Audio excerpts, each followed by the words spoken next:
Video on कीजिए सभी लोग।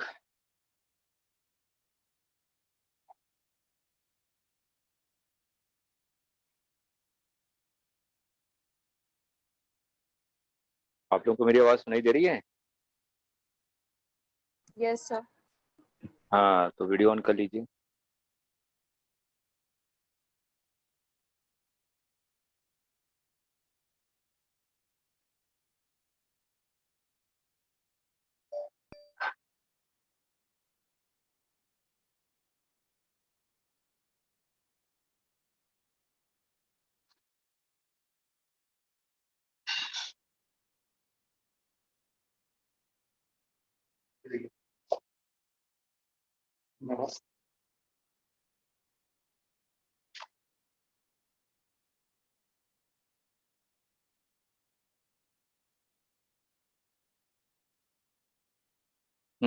ये वाला क्वेश्चन हुआ किसी का?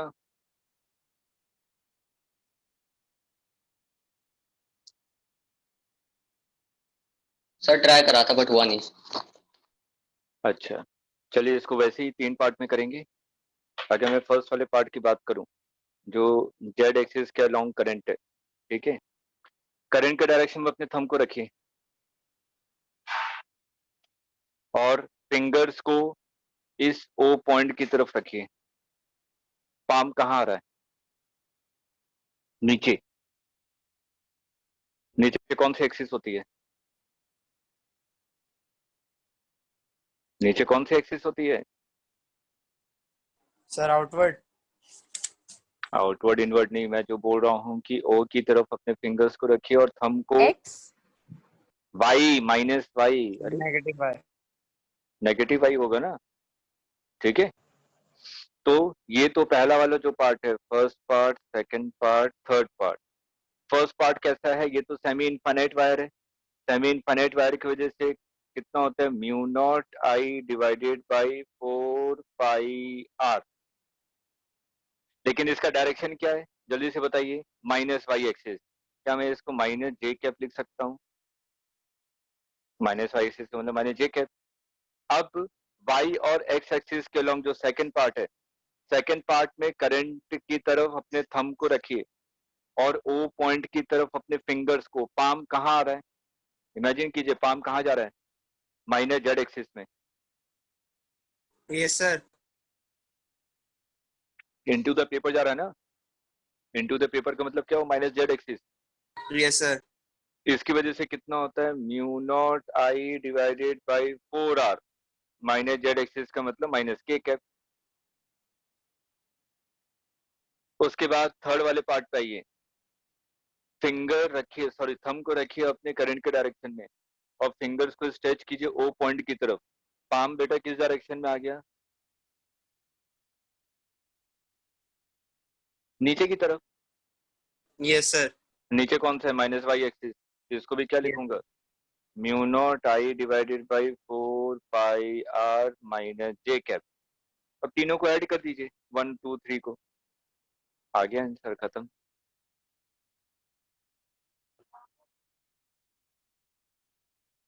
और जो वीडियो ऑफ करके बैठे हुए हैं ना, रिमूव सर मारना मैं स्टार्ट कर दूंगा। वीडियो ऑन नहीं कर पाऊंगा, एक्चुअली एक्सीडेंट हुआ हुआ है तो फेस वगैरह पे लगी हुई है।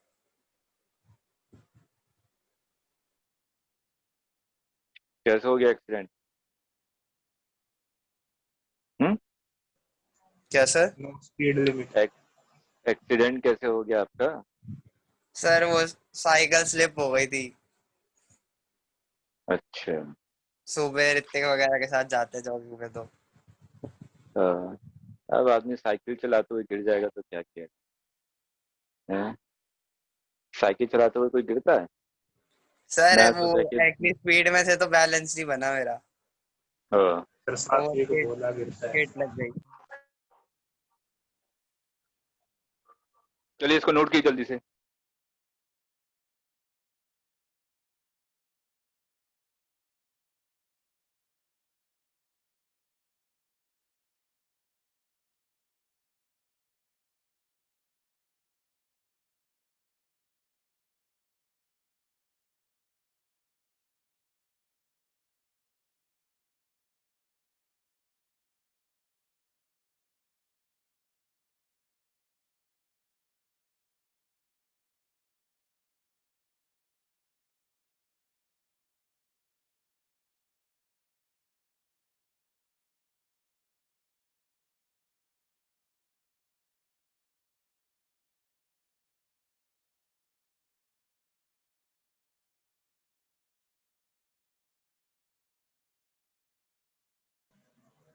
सर KVPY क्या होता है?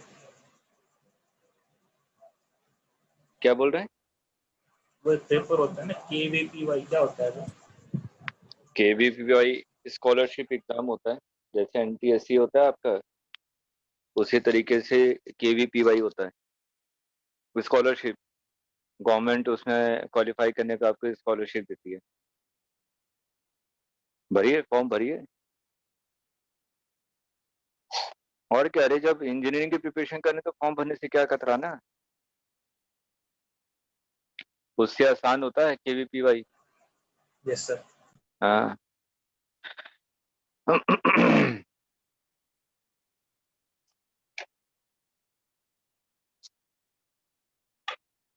चलिए, ये आ गया समझ में सबको? कहीं पे भी डाउट है तो यस पूछ। सर। क्लियर है सभी को? चलिए, वैसे आज मैं गुड़गांव में ही हूँ, ठीक है, आपके लक्ष्य इंस्टीट्यूट से ज्यादा नहीं, 4-5 किलोमीटर दूर। Yes sir. अगले साल मुलाकात करेंगे जब आप लोग कहीं पे क्वालिफाई कर जाइए।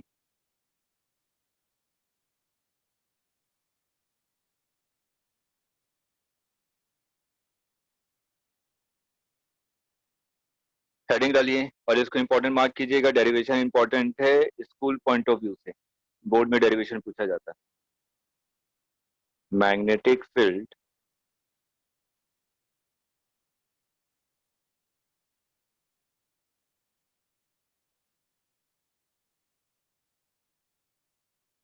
on the axis of current carrying ring.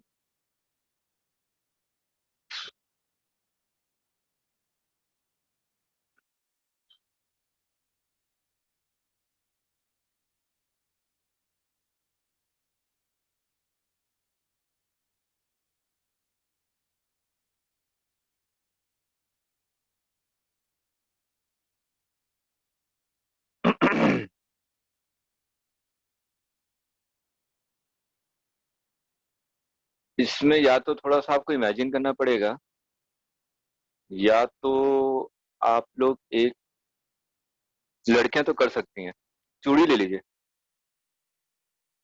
और लड़के कड़े ले लीजिए, कड़ा।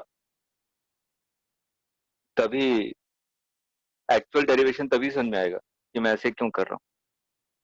ठीक है, अब मैं जैसा फिगर बना रहा हूँ उसी हिसाब से थोड़ा सा इसको इमेजिन कीजिएगा। मैंने कहा कि इस रिंग में करंट मान लीजिए इस डायरेक्शन में फ्लो कर रहा है, तो अपने सामने एक चूड़ी को या कड़े को रख लीजिए और उससे मान लीजिए कि करंट किसी पर्टिकुलर डायरेक्शन में मूव कर रहा है, क्लॉकवाइज या एंटी क्लॉकवाइज से कोई फर्क नहीं पड़ रहा सर आपकी वॉइस ब्रेक हो रही है। है। ब्रेक हो रही है? सभी को ब्रेक हो रही है क्या? सर इसके वहाँ नेटवर्क इशू है, शायद हमें नहीं हो रही। हाँ, आप क्या हो रही है? आप अपना वीडियो ऑफ कर लीजिए शांत, तो देखिए शायद क्लियर आए। अब आ रही है क्लियर? Yes sir. थोड़ा आपको इमेजिन करना पड़ेगा, इसमें आपकी इमेजिनेशन थोड़ी सी स्ट्रांग होनी चाहिए। इमेजिनेशन स्ट्रांग होगी तभी चीजों को आप अच्छे तरीके से समझ पाएंगे। मैं कोशिश यस सर। करता हूँ।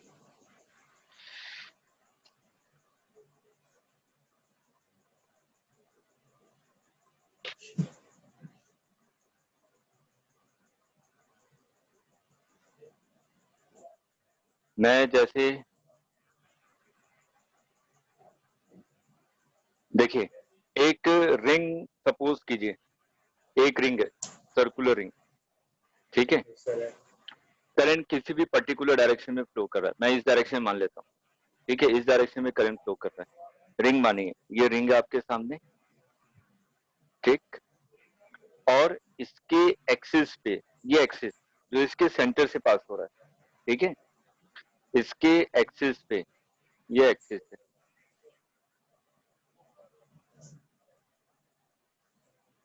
ठीक है। इसके एक्सिस पे कोई सा भी पॉइंट एक एज्यूम कर लीजिए, मैंने कहा एक पी पॉइंट है, ठीक। एक छोटा सा एलिमेंट, कोई सा भी एक छोटा सा एलिमेंट ऊपर मानिए, करंट इस डायरेक्शन में फ्लो कर रहा है, ठीक है। अब करंट जिस डायरेक्शन में फ्लो कर रहा है उस डायरेक्शन में अपने थंब को रखिए, ठीक है। और फिंगर्स को कहाँ पे रखते हैं? पॉइंट की तरफ। पॉइंट तो ऐसे ही होगा ना, ये रिंग है बेटा, थोड़ा सा इमेजिन करना पड़ेगा, इमेजिनेशन स्ट्रांग होनी चाहिए। ये रिंग है, ठीक। और ये एक्सिस है जो बीच में से एक्सिस जा रही है, ठीक है। और कोई पॉइंट यहाँ पे पी पॉइंट है जो एक्सिस पे लाई कर रहा है। तो आपने क्या किया, ऊपर एक छोटी सी स्मॉल एलिमेंट को देख रहे हैं, तो छोटे से स्मॉल एलिमेंट को आप लोग देख रहे हैं, तो उस डायरेक्शन में अपने फिंगर्स को रखिए। उस डायरेक्शन में अपने फिंगर्स को रखा, ठीक। और सॉरी, थंब को रखा। फिंगर्स को किस पॉइंट की तरफ रखेंगे? जहां पे निकालना है। तो ये फिंगर्स को, ये ऐसे आएगा ना फिंगर, क्योंकि पी पॉइंट तो देखिए एक्सिस पे है, आ रहा है समझ में? ठीक है। Yes sir. तो ये पाम का डायरेक्शन क्या आ रहा है? ये इस डायरेक्शन में, ठीक है।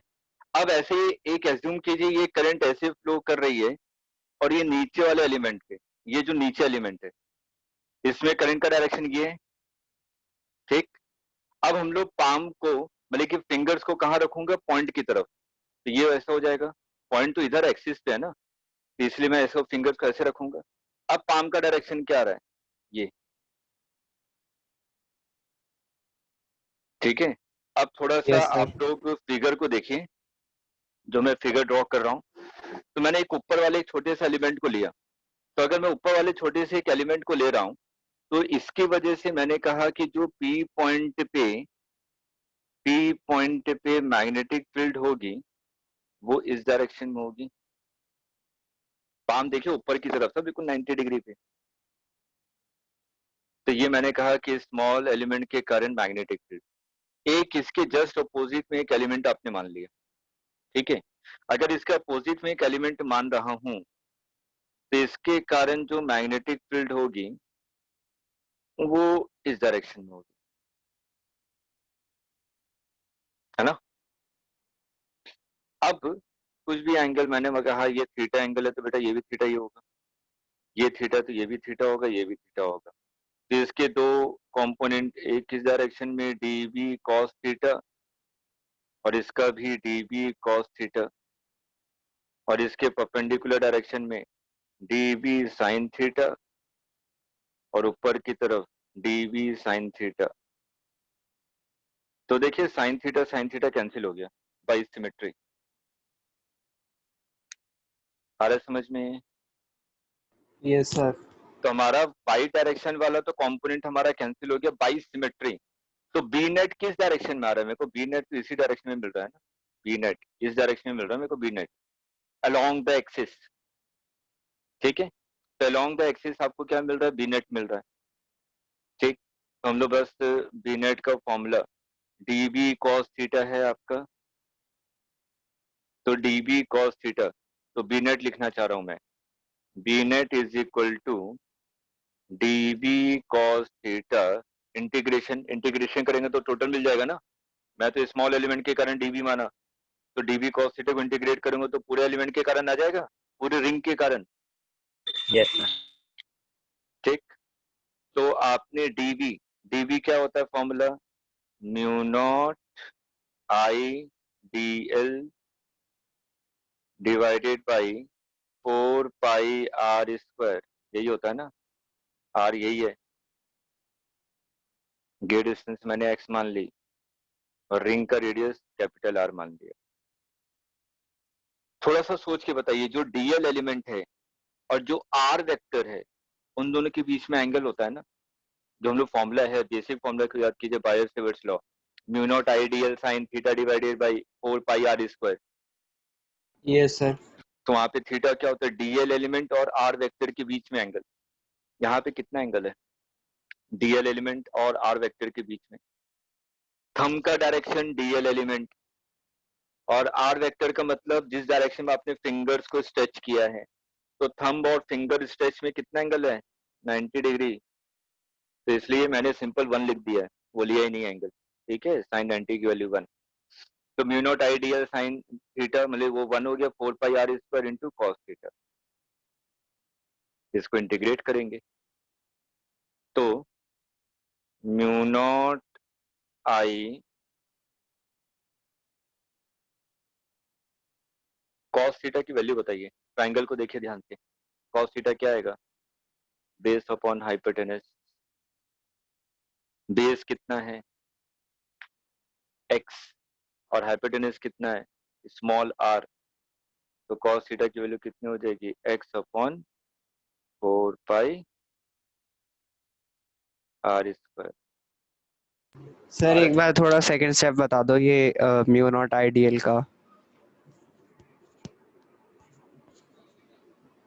dv इज इक्वल टू क्या होता है, dv is equal to mu naught I D L sine theta divided by या sine alpha divided by yes sir. R square. यहाँ पे अल्फा की वैल्यू कितनी है 90 डिग्री, तो साइन 90 की वैल्यू 1, मैंने वही लिखा है। ओके और सर। स्मॉल एलिमेंट और पी पॉइंट के बीच की डिस्टेंस कितनी है आर, स्मॉल आर, तो बस फॉर्मूले को अप्लाई कर दिया, तो mu naught I x divided by कितना आ जाएगा 4 pi r square. Cos theta की वैल्यू कितनी होती है, बेस अपॉन हाइपोटेनस, ट्राइंगल को ध्यान से देखिए, इस ट्राइंगल को मैं ध्यान से देखूंगा तो cos theta is equal to base upon hypotenuse, base कितना है x, हाइपोटेनस कितना है r, यही है ना, स्मॉल r माने मैंने यस हाइपोटेनस। सर। चलिए तो यहां तक हमने लिख लिया, इनटू डीएल इंटीग्रेशन, डीएल का इंटीग्रेशन कितना होगा 0 to 2 पाई है ना, सर्कमफेरेंस ऑफ ट्राइंगल, ये कितना हो जाएगा mu naught I divided by 4 pi r square का मतलब x square plus r square की पावर 1/2, तो स्क्वायर तो ये हो जाएगा into x into 2 pi r। Confusion हो रहा है क्या कहीं पे? No sir. हम्म, बस आंसर आ गया, 2 पाई या 2 सर कैंसिल। सर जब ये डेरिवेशन मेरे स्कूल में कराई थी ना, तो उन्होंने जो अपना डी बी कॉस थीटा इस तरफ साइन थीटा ले रखा था। साइन थीटा ले रखा था, यस सर।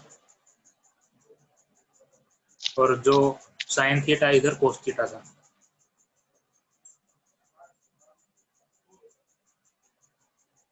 और जो हमने कोस से इंटीग्रेट किया है ना, हाँ ये सब उन्होंने साइन से किया हुआ था। एक मिनट एक मिनट, हाँ थोड़ा सा एंगल का देखिए, ये जिज्ञासु ने सही कर दिया मेरे को, एंगल का देखिए, ये वर्टिकली अपोजिट एंगल थोड़ी ना है, किसी ने ध्यान नहीं दिया, मैंने गलती से वर्टिकली अपोजिट एंगल लिख दिया, ठीक है, ये तो ये वर्टिकली अपोजिट एंगल तो है नहीं, तो ये वर्टिकल अपोजिट एंगल है नहीं, तो ये ध्यान से बताइए ये एंगल कितना होगा, ये देखिए ये एंगल 90 डिग्री होगा ना, ये एंगल, 90 माइनस थीटा। हाँ तो ये एंगल कितना हो जाएगा, माइनस थीटा टोटल एंगल कितना है, ये टोटल एंगल कितना है 180, 180। ठीक है, तो 180 में से ये वाला एंगल अगर निकालना है, इस वाले एंगल को मान लीजिए कि अल्फा आपने मान लिया, थोड़ी देर के लिए मान लीजिए बीटा मान लिया, तो बीटा इज इक्वल टू कितना हो जाएगा 180 minus 90 minus theta, sorry 90 plus theta, यही होगा ना, देखिए तो यस बस सर। यहाँ से निकाल लीजिए, ये कितना आ जाएगा 90 माइनस थीटा, तो ये एंगल बीटा कितना आ गया 90 माइनस थीटा, तो ये भी 90 माइनस थीटा, तो ये हमारा अगर कॉस 90 माइनस थीटा, तो ये कितना हो जाएगा कॉस का साइन, आ रहा है यस समझ सर। में, d B cos 90 minus theta sine होता है।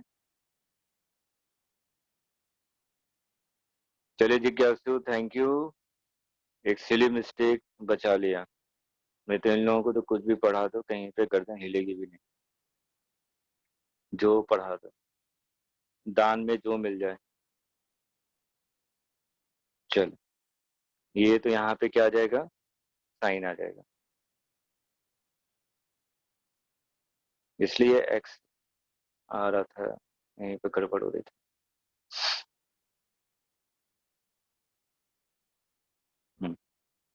तो देखिए यहाँ पे क्या आ जाएगा d B sine theta, sine theta is equal to क्या होता है परपेंडिकुलर अपॉन हाइपोटेनस, परपेंडिकुलर कितना है आर अपॉन हाइपोटेनस, ये तो ये आर, तो ये जो फाइनल वैल्यू आ जाएगी ये आ जाएगी आपकी mu naught I r square divided by 2 r square plus x square की पावर 3/2, बी नेट।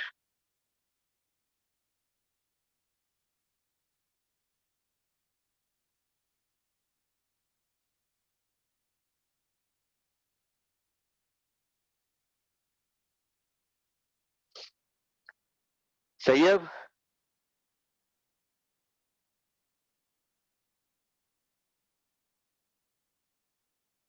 मनीषा इतनी सरप्राइज क्यों लग रही हैं? ऐसा क्या कर दिया मैंने स्क्रीन पे?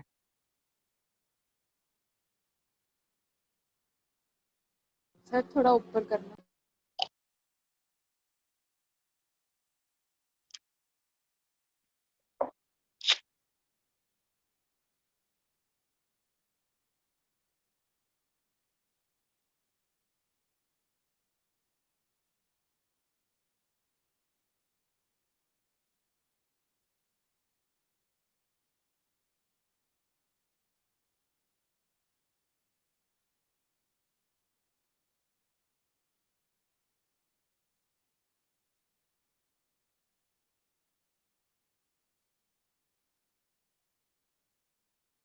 सर लिख लिया।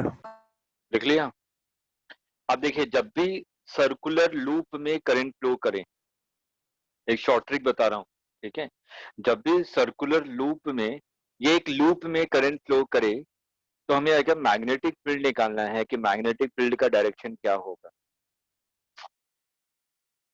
जिस डायरेक्शन में करंट फ्लो कर रहा है उस डायरेक्शन में अपने फिंगर्स को कर्ल कीजिए। लिख लीजिए, ये जो मैं आपको रूल बता रहा हूं ये कब एप्लीकेबल है? जब करंट सर किसी लूप में फ्लो करे, ठीक है? तो जिस डायरेक्शन में करंट फ्लो कर रहा है उस डायरेक्शन में अपने फिंगर्स को कर्ल कीजिए। तो जो थंब का डायरेक्शन होगा वो आपको नेट मैग्नेटिक फील्ड का डायरेक्शन बताएगा। अभी एग्जांपल लेके आपको समझा देता हूं।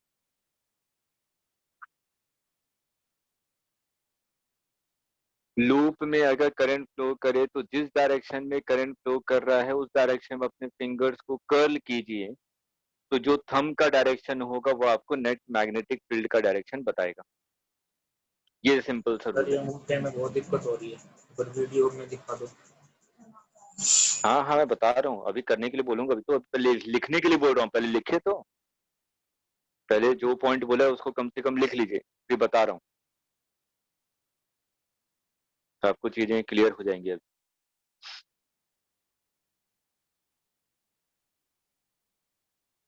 चलिए,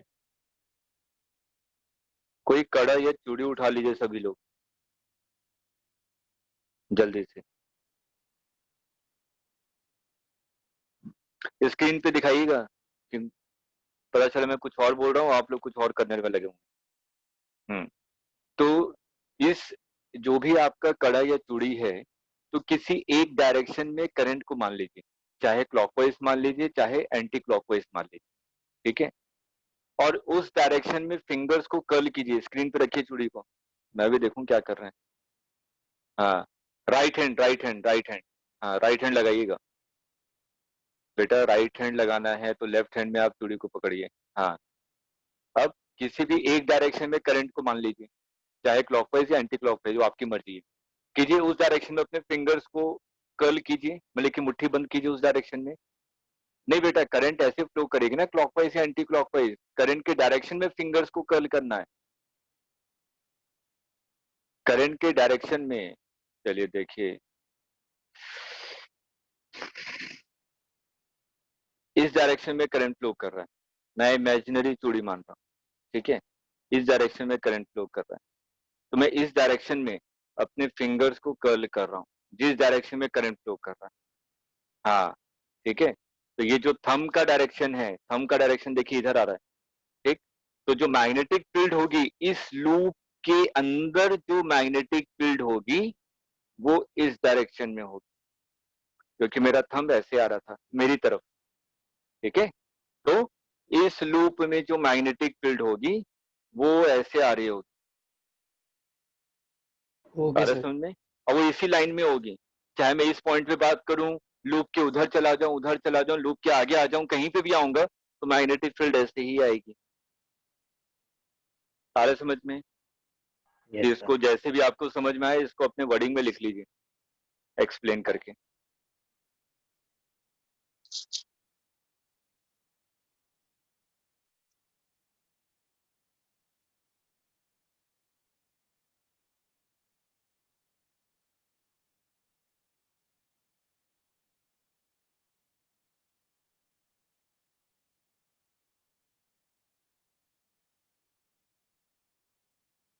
विनर समझ में आ रहा है बेटा?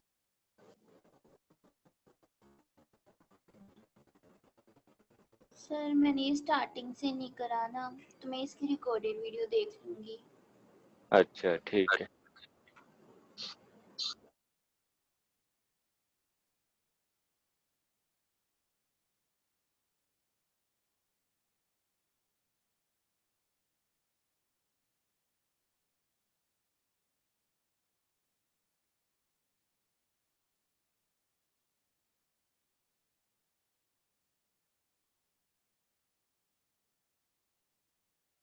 नोट कर लिया? चलिए अब आगे चलते हैं। तो ये जो फॉर्मूला आपने निकाला बी नेट, ठीक है। अब मैं इस वाले रिंग पे आता हूँ। अगर मैं रिंग पे इस वाले पर्टिकुलर पॉइंट की बात कर रहा हूँ, मैंने कहा ये पॉइंट है। क्या क्या? ऋतिक कह रहा है क्लास में एंटर कर लो। अरे अब आके करेंगे क्या? कह रहा है। कोई नहीं, चलिए। मैंने कहा कि आप देखिए ये इस वाले फिगर में ध्यान से देखिए, जो पी पॉइंट था, पी पॉइंट पे नेट मैग्नेटिक फील्ड तो इसी डायरेक्शन में आ रही है ना, मैं ग्रीन से हाईलाइट कर रहा हूँ। नेट मैग्नेटिक फील्ड तो इस डायरेक्शन, वर्टिकल वाले तो कैंसिल हो गए थे, ठीक।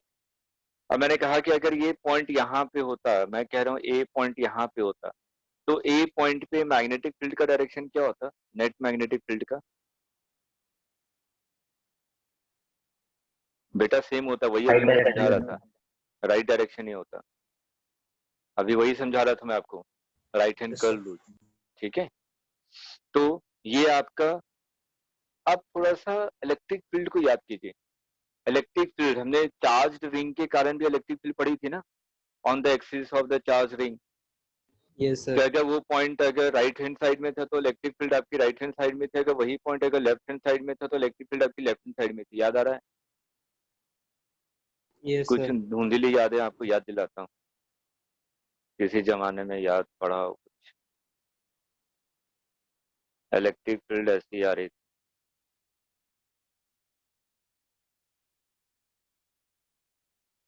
और मैंने कहा था plus minus r by root 2 पे मैक्सिमम मिलता है। याद आ रहा है रिंग के केस में? Yes sir. Yes sir.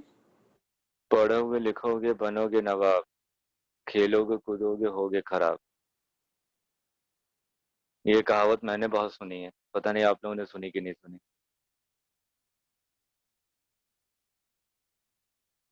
चलिए, Yes, sir. तो अभी पहले यहाँ पे तो अगर, क्या सुनी है? सुनिए सर, हो भी गई। जो पबजी की लाइव स्ट्रीम करते थे ना खेल खेल के, वो सब अब बैठे हैं घर पे। बढ़िया है। अब यहाँ पे देखिए, ये मैंने जो नेट मैग्नेटिक फील्ड निकाली, ये किसी जनरल पॉइंट पी पे निकाली है। और ये जो पी पॉइंट है, सेंटर से कितने डिस्टेंस पे है? देखिए सेंटर से कितने डिस्टेंस पे, एक्स डिस्टेंस पे, ठीक है। तो अगर मैं रिंग से सेंटर से एक्स डिस्टेंस पे मैग्नेटिक फील्ड निकालूं, तो मैग्नेटिक फील्ड का फॉर्मूला ये आ रहा है। डिनोमिनेटर में एक्स आ रहा है ना, और एक्स क्या है? Distance between centre of the circle and the point. Centre और पॉइंट के बीच की डिस्टेंस एक्स है। अब ये बताइए, अगर ये पॉइंट पॉइंट अगर पी पॉइंट सेंटर पे होता तो एक्स की वैल्यू क्या होती? अगर पी पॉइंट सेंटर पे होता तो एक्स की वैल्यू क्या होती? 0। Yes sir. तो ये तो आपको पता है ना कि रिंग की वजह से सेंटर पे मैग्नेटिक फील्ड कितनी होती है, mu naught I divided by 2r। याद है कि नहीं? Yes sir. ये यहां से भी आ जाएगा, करके देख लीजिए, करके देखिए फटाफट। एक्स की वैल्यू 0 पुट करके देखिए सेंटर पे कितना आ रहा है।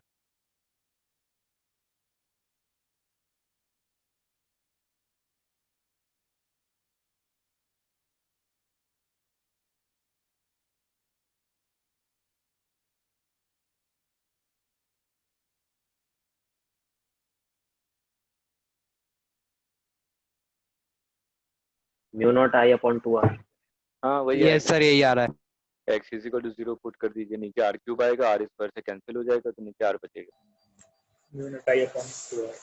हाँ, अब थोड़ा सा मेरे को ये बताइए, अगर जो पॉइंट P है, मैक्सिमम कहाँ पे मेरे को मैग्नेटिक फील्ड मिलेगी, सेंटर पे कि ऑन द एक्सिस पे?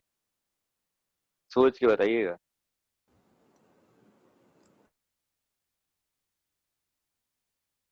B sir is on the axis पे। inversely proportional to x। Magnetic field x के इनवर्स रिलेशन में है। अगर x की वैल्यू मिनिमम होगी तो मैग्नेटिक फील्ड की वैल्यू मैक्सिमम होगी। तो x की वैल्यू सेंटर मिनिमम पे कब होगी? मिलेगा। जब सेंटर पे होगा पॉइंट। इसका मतलब मेरे को मैग्नेटिक फील्ड मैक्सिमम कहाँ पे मिल रही है? सेंटर पे। सेंटर पे।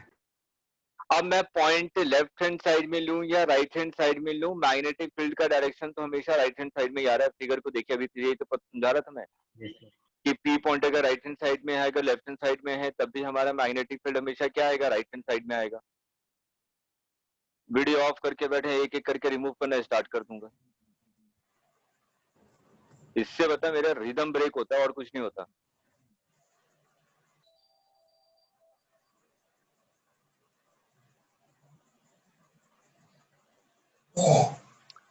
तो मैंने कहा कि जो मैग्नेटिक फील्ड का डायरेक्शन है, अगर वो पॉइंट अगर राइट हैंड साइड में है या लेफ्ट हैंड साइड में, मैग्नेटिक फील्ड का डायरेक्शन तो हमेशा एक ही तरफ होगा।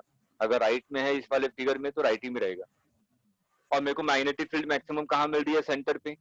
तो मेरे से ग्राफ पूछा गया, ग्राफ एग्जाम में डायरेक्ट पूछा गया था मेडिकल, बी और एक्स के बीच में, मैग्नेटिक फील्ड और एक्स के बीच में।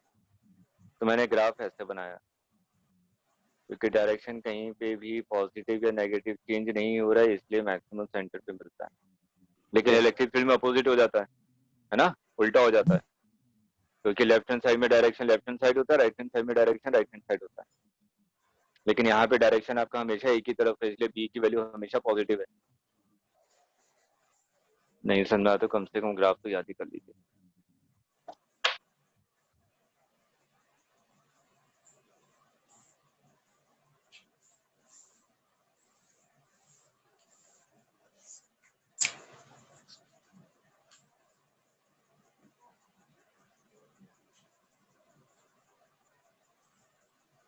मेडिकल हो वालों गया। को कल मैं एक शीट और दूंगा जिसमें न्यूमेरिकल विद सॉल्यूशन दोनों है।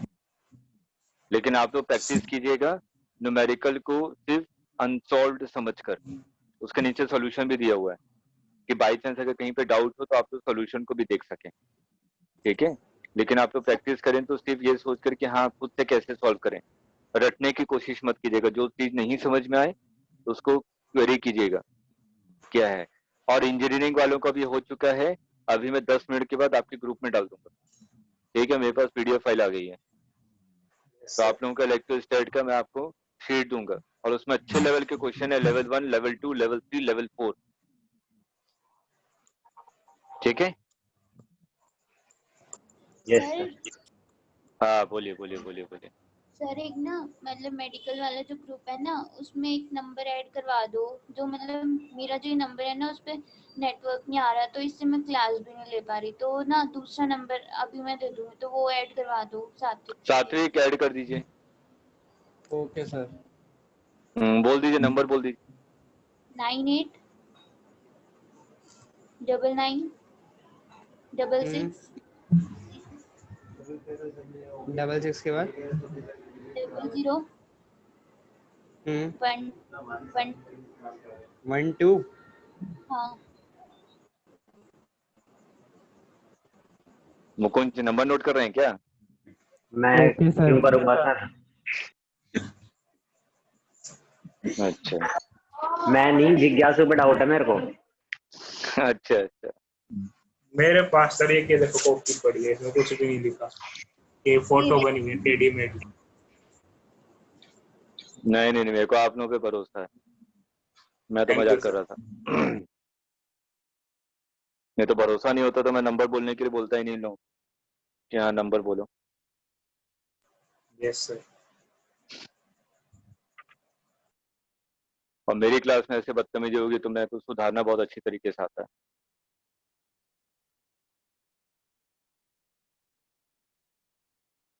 चलिए, यहाँ तक क्लियर है सभी को? ये ग्राफ को याद रखिएगा, ठीक है? मैग्नेटिक फील्ड और इस पे ग्राफ पूछा गया कई बार। अब हम लोग आते हैं, जैसे कि पुरानी चीज हमें याद होंगी, जैसे कि हम लोगों ने पढ़ा था इलेक्ट्रिक डाइपोल, है ना? तो इलेक्ट्रिक डाइपोल मोमेंट याद है? इलेक्ट्रिक डाइपोल मोमेंट हमारा क्या होता है? नेगेटिव चार्ज से पॉजिटिव चार्ज की तरफ, -2+, ठीक है? वैसे ही यहाँ पर मैग्नेटिक डाइपोल मोमेंट होता है, ठीक है? बिल्कुल कोरिलेट करेंगे। अब जो मैं चीजें पढ़ाऊंगा बिल्कुल एज इट इज, जैसे इलेक्ट्रिक फील्ड में हम लोगों ने पढ़ी। अभी तक हम लोगों ने जितनी भी चीजें पढ़ी हैं, ये आपके फॉर्मूले याद होने चाहिए और डायरेक्ट फॉर्मूले पे बेस्ड क्वेश्चन आता है कि वायर की वजह से, अगर फाइनाइट वायर है उसकी वजह से मैग्नेटिक फील्ड कितना होगा। फॉर्मूला पता है आपको, म्यू0 divided bye 4πd sin θ1 + sin θ2। अगर इनफाइनाइट वायर है तो उसकी वजह से कितना होगा, म्यू0 I डिवाइडेड बाय 4πr, ठीक है? Sorry 2πr।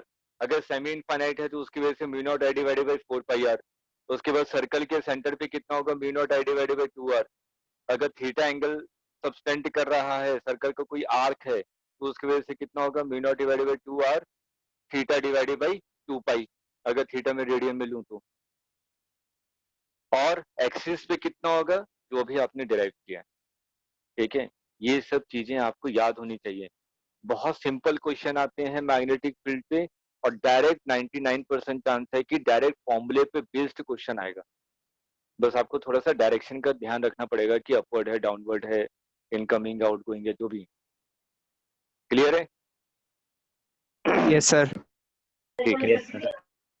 अब हम लोग बात करेंगे, जैसे कि हम लोगों ने इलेक्ट्रिक डाइपोल के बारे में पढ़ा था। इलेक्ट्रिक डाइपोल में आपको याद होगा कि -q + q था, दो चार्ज थे, दोनों का मैग्नीट्यूड आपका क्या था, सेम था, लेकिन अपोजिट साइन के थे, और दोनों के बीच की डिस्टेंस क्या थी, स्मॉल थी। तो हमने कहा कि अगर ऐसे चार्ज रखें तो उसको मैं डाइपोल कहूंगा, और डाइपोल मूवमेंट का डायरेक्शन आपका नेगेटिव टू पॉजिटिव होगा, ठीक?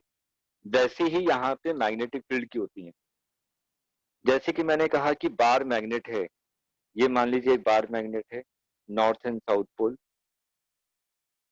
North pole south pole. Magnetic field का डायरेक्शन क्या होगा, north to south, north to south, ये मैग्नेटिक फील्ड का डायरेक्शन है। लेकिन बार मैग्नेट के अंदर मैग्नेटिक फील्ड का डायरेक्शन क्या होगा, साउथ टू नॉर्थ। मैक्सिमम चीजें बिल्कुल सेम हैं। मैं पॉइंट्स बोल रहा हूं, ध्यान से सुनिए और अपने वर्डिंग में आप लोग लिखेंगे। बेटा बुकिश लैंग्वेज में लिखने की आदत मत डालिए। आप जितनी अच्छी तरीके से खुद से एक्सप्लेन कर सकते हैं उतनी तरीके से लिखिए, ताकि आप लोग न्यूमेरिकल अच्छे से सॉल्व कर सकें। जैसे कि मैग्नेटिक फील्ड लाइंस यहाँ पे किस पॉइंट से पास हो रही है, मतलब कहाँ से बाहर निकल रही है, नॉर्थ पोल से। तो मैग्नेटिक फील्ड क्या होती है, नॉर्थ पोल से बाहर निकलती हैं और साउथ पोल में एंटर करती हैं, ठीक है? और ये डायरेक्शन कहाँ पे होता है, outside the bar magnet. Bar magnet के आउटसाइड में मैग्नेटिक फील्ड का डायरेक्शन क्या है, फ्रॉम नॉर्थ टू साउथ। लेकिन इनसाइड द बार मैग्नेट क्या है, मैग्नेटिक फील्ड लाइंस का direction south to north. Clear है ये? सर इसमें इनसाइड क्यों है, इलेक्ट्रिक फील्ड में तो नहीं होता? ये प्रॉपर्टी है, ये प्रॉपर्टी है, नेचर की प्रॉपर्टी है, ठीक है? जो एक्चुअल में एग्जिस्टेंस में है उसको हमने बता दिया कि हाँ ये चीज है, जो एक्चुअल में एग्जिस्ट कर रही है। सर ये प्रॉपर्टी मैग्नेटिक का, फील्ड की प्रॉपर्टी है? हाँ बेटा ये मैग्नेटिक फील्ड की प्रॉपर्टी है। Properties of magnetic field line, properties of magnetic field line.